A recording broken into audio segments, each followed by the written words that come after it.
আমাদের এই আন্টি ওনার দাঁতগুলা এই যে ক্ষয় হয়ে যায়। তো আন্টি আসলে অবহেলার কারণে চিকিৎসাগুলো সঠিক সময়ে করা হয় না। চিকিৎসা সঠিক সময় করলে কিন্তু এই দাঁতগুলা ফেলা লাগবে না। এই দাঁতগুলা চিকিৎসা করে পুনরায় নতুন করা যাবে। তো আন্টি এর আগে 4 বছর আগে আমাদের কাছে এখানে 4টা দাঁত বোধহয়, এখানে 4টা দাঁত বসায় দেখাও তো দাঁতগুলো। হ্যাঁ। তো আন্টি এই বসানো দাঁত দিয়ে কি কি খাইছেন এই 4 বছরে? সবকিছু খেয়েছি।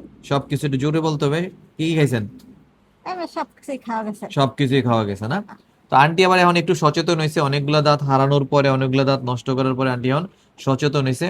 তো আন্টি এখন আবার এখানে দাঁত বসায় নিচ্ছে পার্মানেন্ট করে, যেটা খোলা দুয়ার, ঝামেলা নেই। এই যে এখানে আন্টি এখানে দাঁত নাই দেখাও। তো এখানে আমরা পার্মানেন্ট দাঁত বসাই দিচ্ছি, যেটা খোলা দুয়ার, ঝামেলা নাই, যেটা দিয়ে আন্টি আগের মতোই সব ধরনের খাবার দাবার খাবে। এই হচ্ছে একটা। আর নিচে হচ্ছে আন্টির অনেকগুলা দাঁত। এই যে আন্টি দেখে এখানে 1 2 3 4 5 6 7টা দাঁতের কাজ করা হচ্ছে, হ্যাঁ। 1 2 3 4 5 6 7টা, 7টা 4টা 11টা, টোটাল 11টা। এই যে দেখেন আন্টি দাঁতগুলো কিন্তু একটা একটা করে নষ্ট হয়ে যাচ্ছিল। এই যে এখানে দাঁত ফেলে দিতেছে, কাছ থেকে দেখাও তো একটু। এই যে এখানে মারি দাঁতগুলা ফেলে দেওয়া হয়েছে, সামনে দাঁতগুলা নষ্ট হয়ে গেছে। তারপরে এখানেও দাঁত ফেলে দেওয়া হয়েছে না? এই যে এখানে দাঁত ফেলে দেওয়া হয়েছে। আন্টি কামড় দেন তো। এই হচ্ছে আন্টি মূলত দাঁতগুলা। হ্যাঁ, এই যে দাঁত না থাকা অবস্থায় আপনারা যদি খেয়াল করেন, আর দাঁত লাগানোর পরের অবস্থাটা যদি খেয়াল করেন, বড় করে আঁকড়েন বাবা। এই দাঁতগুলো খোলা দেওয়ার ঝামেলা নাই, যা দিয়ে আন্টি সব ধরনের খাবার দাবার খাবে ইনশাল্লাহ। ওকে। কামড় দেন আন্টি। এই হচ্ছে আন্টি দাঁতগুলো লাগানোর পরে। ঢুক গেলে কামড় দিন এদিকে। এই দুই নেই, এই যে দাঁতগুলো লাগানোর পরে, হ্যাঁ। তো আন্টি এর আগেও আমাদের কাছে চিকিৎসা করছে, মাঝখানে অন্য এক জায়গায় চিকিৎসা করছে, ওখানে চিকিৎসাটা ওনার ভালো লাগে নাই, যার ফলে এখন আবার আমাদের কাছে করছে। আমাদের চিকিৎসাগুলো দেখি একটু করে আন্টি।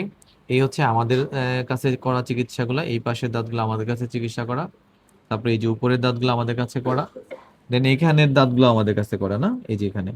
আর আন্টি এই পাশে এই যে এই দাঁতগুলো অন্য চেম্বারে করছে, যেটা আন্টির আসলে পছন্দ হয় নাই। নিচের দিকে আন্টি অন্ত লত, এই দাঁতগুলো আন্টি অন্য চেম্বারে করে, কিন্তু আন্টির পছন্দ হয় নাই, ভালো লাগে নাই, বিদায় উনি আবার এখন আমাদের কাছে সবগুলো চিকিৎসা করে নিল।